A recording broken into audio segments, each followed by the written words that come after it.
ऐसा नहीं है कि आपने भगवान के एक विशेष रूप की भक्ति करी तो ही आप अमीर हो सकते हैं, दूसरे रूप की भक्ति करी तो गरीब। ऐसे तो अघोरी बाबा लोग भी शिव जी की भक्ति करते हैं, लेकिन कौन कह सकता है कि वो अमीर होते हैं। वो सब तो सांसारिक सुख से परे होते हैं, वैरागी होते हैं। सुख दुख तो चक्रवत आता जाता है, इसमें भगवान विष्णु या महादेव के भक्त होने से कोई भी संबंध नहीं है। भगवान विष्णु का ही एक अंश है महादेव, मतलब महादेव भी भगवान विष्णु का ही एक रूप है। सुख दुख कष्ट गरीबी आदि हमें अपने कर्मानुसार ही मिलता है, इसमें भगवान को दोष देने का प्रश्न ही नहीं उठता है। स्पष्ट शब्दों में कहा जाए तो हाँ, आप जिनकी बात कर रहे हैं उनके सभी रूपों ने ईश्वर की स्तुति की है। वेद पुराण शास्त्र शस्त्र पशु पंक्षी नर दानव सब इनके यश गाते हैं। जब वृत्रासुर ने आतंक मचाया, चारों तरफ हाहाकार मच गया था, तब ईश्वर के एक भक्त दधीची ने अपने प्राण त्यागे और उनकी हड्डियों का एक वज्र बनाया गया और उससे वृत्रासुर का अंत इंद्र ने किया। इसका वर्णन ऋग्वेद के साथ साथ लगभग सभी पुराण करते हैं।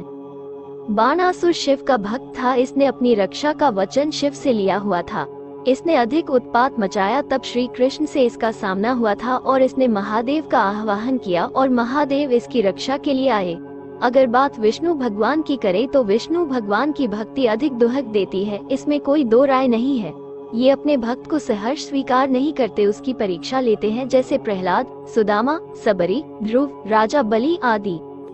शिव भक्त वैराग्य को पा लेता है, वो सदैव शांत और मार्मिक होता जाता है।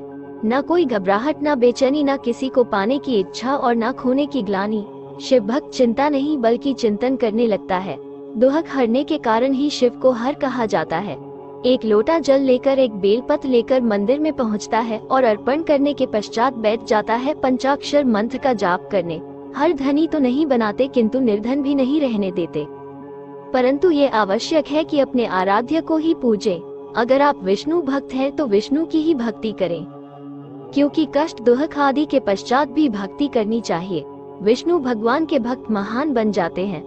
जब जब भक्ति की बात आती है तब तब ध्रुव, प्रहलाद, राजा बलि, सबरी, सुदामा, तुलसीदास, सूरदास, मीराबाई का नाम अवश्य आता है। ये सच्चे भक्त थे। इन्होंने बताया कि ईश्वर की भक्ति करके भी इतिहास में अमर हुआ जा सकता है। ब्रह्मा और शिव की भक्ति पाकर भक्त अहंकारी हो जाते थे, किंतु विष्णु भगवान के भक्त कभी अहंकारी नहीं हुए।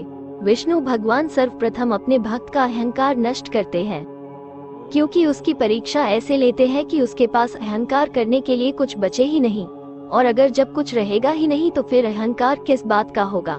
वे ईश्वर के वे रूप हैं जो सब कुछ सहन करके भी भक्त को जीत दिला देते हैं, फिर चाहे उनको कोई छलिया कहे या रणछोड़। धन्य है हमारे प्रभु, उनकी सदा ही जय हो।